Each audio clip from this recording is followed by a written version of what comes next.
If you're looking at this video right now, listen attentively. For you to have a very effortlessly flawless makeup, it is not just the makeup that you're using that matters. The tools with which you're using those makeup also matters as much as the products. In this video, I'm going to be sharing with you all the tools you need for your makeup, how to use the tools, how to place your hands while using these tools for your makeup. And if you stay glued till the end, I'll show you the most important ones you need. So you definitely need to watch this video from start to finish. Anytime you think of makeup, you're probably already thinking about foundation, right? Alright, you are here now. We have these three tools. If you're looking at four things, I'm sorry, but please look at these four things as actually three things. These two things actually are the same thing. These two things, they are called beauty blenders. I've actually seen people ask me, "Mana Bella, can I beauty blender?"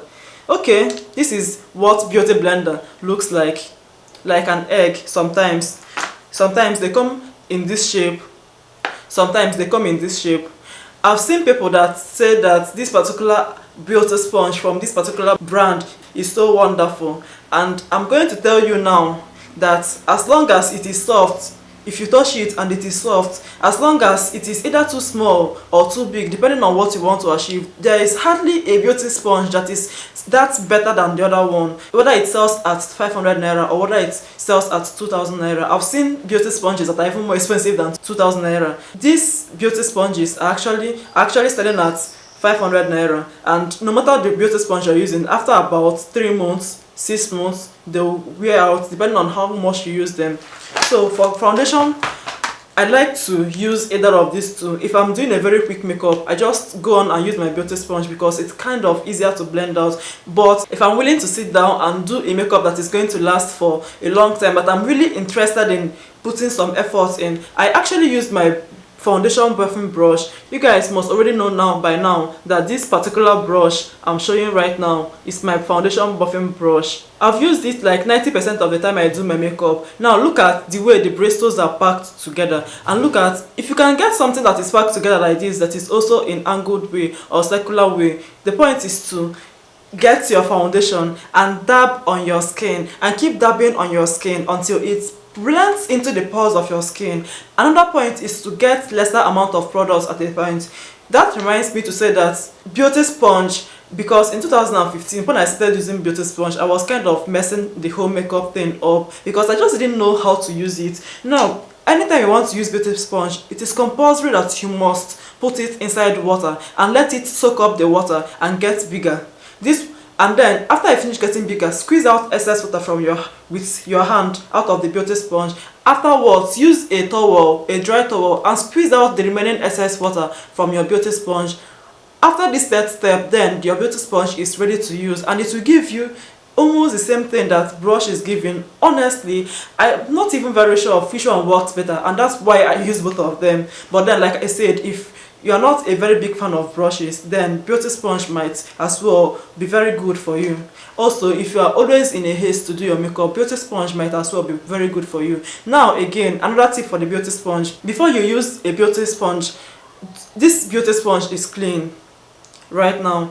I'm not asking you to use a beauty sponge and not clean it over years or over time. I'm asking you to clean every beauty sponge immediately after using it. But then the point now is to do not use a brand new beauty sponge. For instance, you have finished applying your foundation, you want to blend out your concealer. You have also finished applying your concealer, but now you want to blend out your concealer. If you get a clean beauty sponge and dab on your face, it is going to pick up products from this part of the face and put on this part of the face, and that is definitely what you don't want. Therefore, you're going to apply a little of the product, either foundation or or concealer. So do not use a completely clean beauty sponge on your face, otherwise it might drag in products around your face. This third foundation brush is the one I started using when I started doing makeup in 2015, and honestly I've not used this brush in a long time because it just does not give me what the recent ones gives me. So I could have as well thrown it away, but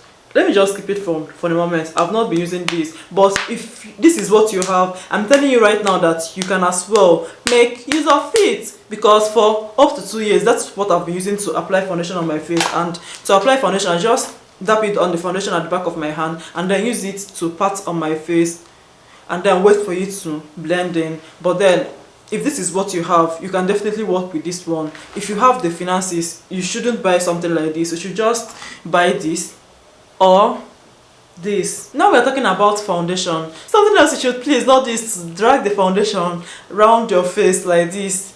I've actually seen people do their makeup like this, and if they're not very careful, if they finish doing their makeup like this, anytime they start sweating, which is bound to happen anyway, or anytime oil starts coming out from their face, the oil or the sweat is probably going to start forming, you know, lines. You see that the makeup is not flawless, and you'll be wondering what you did wrong. Meanwhile, you used all the products you should have used. Dab it in. Dab it in. Whatever brush, whatever tool you're using, dab it in. Dab it in. Just dab it in. If you want to apply foundation, start applying from the outer part of your face where you have more skin, and then do not use a new product on your nose, because you might as well be producing a lot of oil on the nose. I don't know if you have dry skin.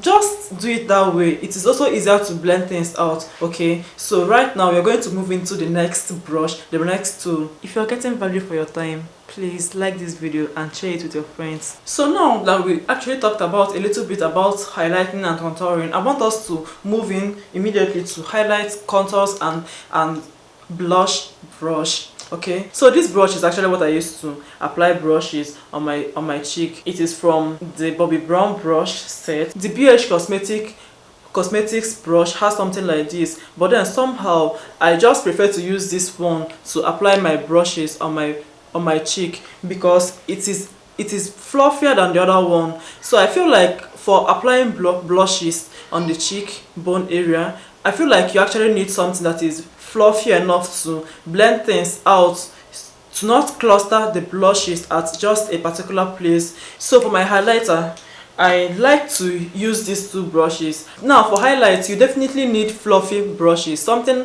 like this is actually like a good highlighter brush because it is very fluffy. So we're talking about these two for now, right? If you want your highlighter to come out in a bigger way, you can use this one, and that is my personal preference. Doesn't have to be your personal preference really. If you want your highlighter to be more precise, which I've seen people do, and it's truly amazing most of the time, you can use a smaller brush like this. But the point is that both of them have to be very fluffy. Again, because I'm kind of crazy for highlights, I'm always scared that I tend to apply more highlights than necessary, because I don't know what is wrong with me. I feel like, should I not just apply a little bit more? I love highlights, please. Highlights, please. You don't have to be like me, but if you actually are like me, then you need a brush for blending out the highlights on your face. So this small brush is actually what I like to use to blend out the highlights. If you have watched my videos, I probably have blended out all the highlights on my face, because I don't like that harsh line that I see on people's face. It does not make any single sense. It is not even very classy. The point is that everything should be put together. Even if you're going to glow, you glow softly.